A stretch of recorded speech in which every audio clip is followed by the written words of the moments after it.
नमस्कार। आकाशवाणी जयपुर अजमेर से प्रस्तुत हैं प्रादेशिक समाचार।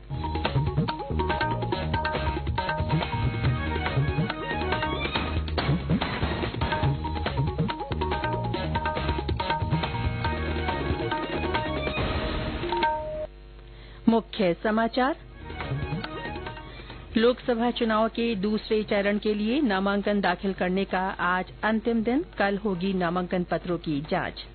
निर्वाचन आयोग ने चुनाव के मद्देनजर अवैध गतिविधियों पर रोकथाम के लिए राज्यों को सीमाओं पर कड़ी निगरानी रखने के दिए निर्देश। प्रदेश में मतदाता जागरूकता के लिए हो रहे हैं कई नवाचार। कार्यक्रमों में लोगों को दिलाई जा रही है अवश्य मतदान की शपथ। और स्वास्थ्य मंत्री मनसुख मांडविया ने गर्मी से जुड़ी बीमारियों के प्रबंधन की तैयारियों की समीक्षा बैठक में राज्यों से केंद्रीय डेटाबेस बनाने पर दिया जोर।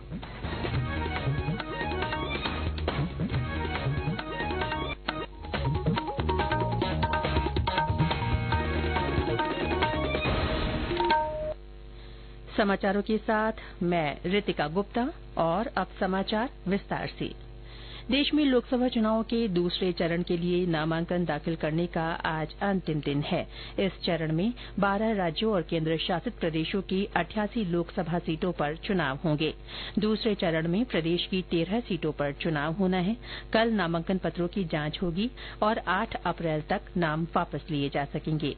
26 अप्रैल को मतदान होगा और मतगणना 4 जून को होगी। इस चरण के लिए अब तक 91 प्रत्याशियों ने 143 नामांकन पत्र दाखिल किए हैं। कल 37 प्रत्याशियों ने 54 नाम निर्देशन पत्र भरे। मुख्य निर्वाचन अधिकारी प्रवीण गुप्ता ने बताया कि कल बाड़मेर, जालौर और कोटा लोकसभा क्षेत्र से 5-5, अजमेर, पाली, जोधपुर, चित्तौड़गढ़ और राजसमंद से 3-3, टोंक सवाईमाधोपुर, उदयपुर और झालावाड़ बारां से 2-2 और भीलवाड़ा लोकसभा सीट से 1 प्रत्याशी ने नामांकन पत्र दाखिल किया। वहीं बागीदौरा विधानसभा क्षेत्र में उपचुनाव के लिए 1 प्रत्याशी ने नामांकन पत्र प्रस्तुत किया है। प्रदेश में लोकसभा चुनाव प्रचार के तहत आज भाजपा नेता और मुख्यमंत्री भजनलाल शर्मा भीलवाड़ा, बांसवाड़ा और उदयपुर प्रवास पर रहेंगे। श्री शर्मा भीलवाड़ा के आजाद चौक में पार्टी प्रत्याशी दामोदर अग्रवाल के समर्थन में जनसभा करेंगे। इस अवसर पर भाजपा प्रदेश अध्यक्ष सीपी जोशी भी मौजूद रहेंगे। इसके बाद मुख्यमंत्री बांसवाड़ा के लिए रवाना होंगे, जहां वे पार्टी उम्मीदवार महेंद्र जीत सिंह मालवीय के समर्थन में कुशल बाग मैदान में जनसभा को संबोधित करेंगे। मुख्यमंत्री इसके बाद उदयपुर जाएंगे।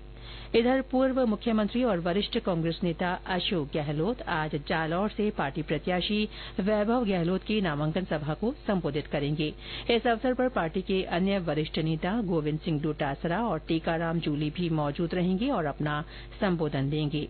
वैभव गहलोत आज अपना नामांकन दाखिल करेंगे। इधर भाजपा नेता और प्रधानमंत्री नरेंद्र मोदी का कल चूरू में जनसभा को संबोधित करने का कार्यक्रम है।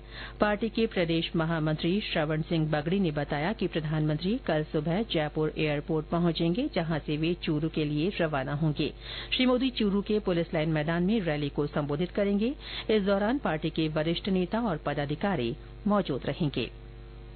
निर्वाचन आयोग ने सभी राज्यों और केंद्र शासित प्रदेशों के मुख्य सचिवों और पुलिस महानिदेशकों को अवैध शराब, नकदी, मादक पदार्थ और हथियारों की आवाजाही रोकने के लिए अंतर्राज्यीय और अंतर्राष्ट्रीय सीमाओं पर कड़ी निगरानी रखने के निर्देश दिए हैं। आयोग ने शांतिपूर्ण और प्रलोभन मुक्त आम चुनाव सुनिश्चित करने को भी कहा है। कानून व्यवस्था की स्थिति की समीक्षा के लिए कल निर्वाचन आयोग ने वीडियो कॉन्फ्रेंसिंग के माध्यम से सभी राज्यों और केंद्र शासित प्रदेशों के साथ बैठक की। मुख्य निर्वाचन आयुक्त राजीव कुमार की अध्यक्षता में हुई इस बैठक का उद्देश्य सीमाओं की रक्षा करने वाली केंद्रीय एजेंसियों के साथ साथ अधिकारियों के बीच समन्वय और सहयोग के लिए सभी हितधारकों को एक साथ लाना था। आम चुनाव के पहले चरण में प्रदेश के 12 लोकसभा क्षेत्रों के लिए 1,14,070 सेवा मतदाताओं को इलेक्ट्रॉनिकली पोस्टल बैलेट जारी किए गए हैं। ये पोस्टल बैलेट निर्वाचन आयोग के सिस्टम ETPBMS द्वारा भेजे गए हैं। सेवा मतदाता अपना मत अंकित कर ये डाक मत पत्र स्पीड पोस्ट के माध्यम से रिटर्निंग अधिकारी को भेजेंगे। मुख्य निर्वाचन अधिकारी प्रवीण गुप्ता ने बताया कि झुंझुनूं लोकसभा क्षेत्र में सबसे अधिक 1192 और जयपुर लोकसभा क्षेत्र में सबसे कम 1443 इलेक्ट्रॉनिकली पोस्टल बैलेट जारी किए गए हैं। लोकसभा चुनाव के मद्देनजर आकाशवाणी समाचार जयपुर की ओर से मतदाता जागरूकता के लिए संदेश श्रृंखला चलाई जा रही है। इसमें श्रोता संदेश भेजकर आमजन को वोट डालने के लिए प्रेरित कर सकते हैं। श्रोता अपने संदेश रिकॉर्ड कर या टाइप कर व्हाट्सएप नंबर 9414052368 पर भेज सकते हैं। चुनिंदा संदेशों को समाचार बुलेटिनों में स्थान दिया जा रहा है। इसी कड़ी में आज सुनिए भरतपुर से हमारे श्रोता का संदेश। मैं ओमकार शर्मा भरतपुर से। देश के सबसे बड़े लोकतंत्र के त्योहार में अपना मत डालने के लिए सभी लोगों से अपील करता हूं कि सबसे पहले अपने बूथों पर पहुंचें और वोट डालने के बाद ही कोई दूसरा काम करें। हमारा एक एक वोट कीमती है। वोट की कीमत को जानें और वोट डालकर देश के लोकतंत्र को मजबूत करने में सहभागी बने। ये समाचार आकाशवाणी जयपुर अजमेर से प्रसारित किए जा रहे हैं। प्रदेश में लोकसभा चुनाव में मतदान प्रतिशत बढ़ाने के उद्देश्य से निर्वाचन विभाग और अन्य सामाजिक संगठनों की ओर से मतदाता जागरूकता गतिविधियां आयोजित की जा रही हैं। इसके तहत फलौदी के परमवीर मेजर शैतान सिंह स्टेडियम में कल आयोजित कार्यक्रम में मौजूद लोगों को मतदान की शपथ दिलाई गई। पाली में होली के बाद होने वाले पारंपरिक उत्सव में ज्यादा से ज्यादा लोगों को मतदान के लिए प्रेरित किया जा रहा है।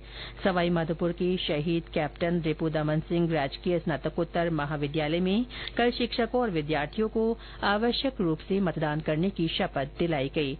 इस दौरान C vigil app, voter helpline, KYC और सक्षम ऐप डाउनलोड करने के लिए कहा गया।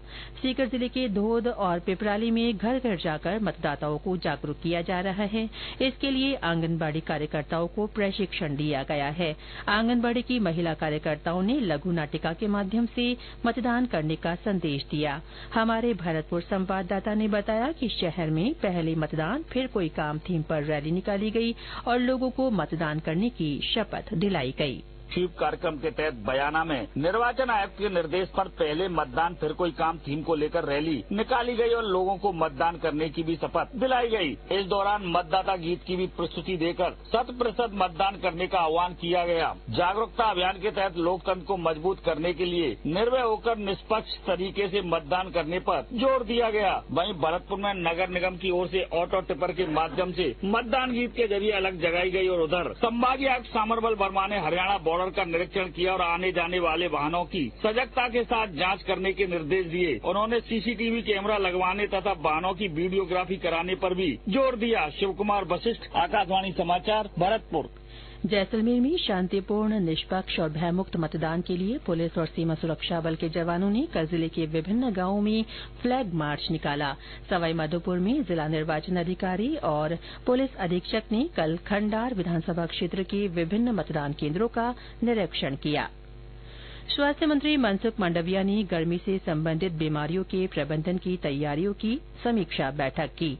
डॉ मांडविया ने जमीनी स्तर पर सटीक आंकड़ों का उल्लेख करते हुए राज्यों से एक केंद्रीय डेटाबेस बनाने पर जोर दिया।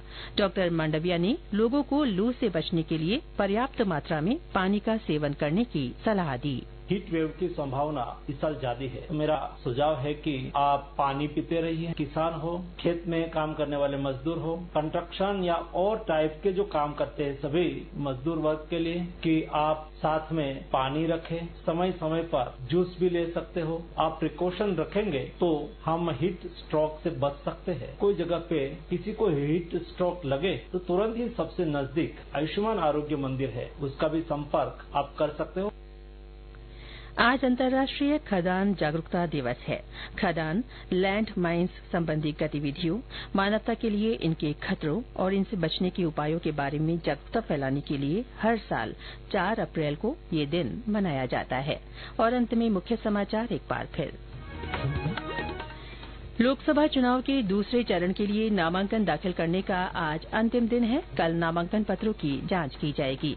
निर्वाचन आयोग ने चुनाव के मद्देनजर अवैध गतिविधियों पर रोकथाम के लिए राज्यों को सीमाओं पर कड़ी निगरानी रखने के निर्देश दिए हैं। प्रदेश में मतदाता जागरूकता के लिए कई नवाचार किए जा रहे हैं। कार्यक्रमों के माध्यम से लोगों को अवश्य मतदान की शपथ दिलाई जा रही है। और स्वास्थ्य मंत्री मनसुख मांडविया ने गर्मी से जुड़ी बीमारियों के प्रबंधन की तैयारियों की समीक्षा बैठक में राज्यों से केंद्रीय डेटाबेस बनाने पर जोर दिया है। इसके साथ ही प्रादेशिक समाचार बुलेटिन समाप्त हुआ। नमस्कार।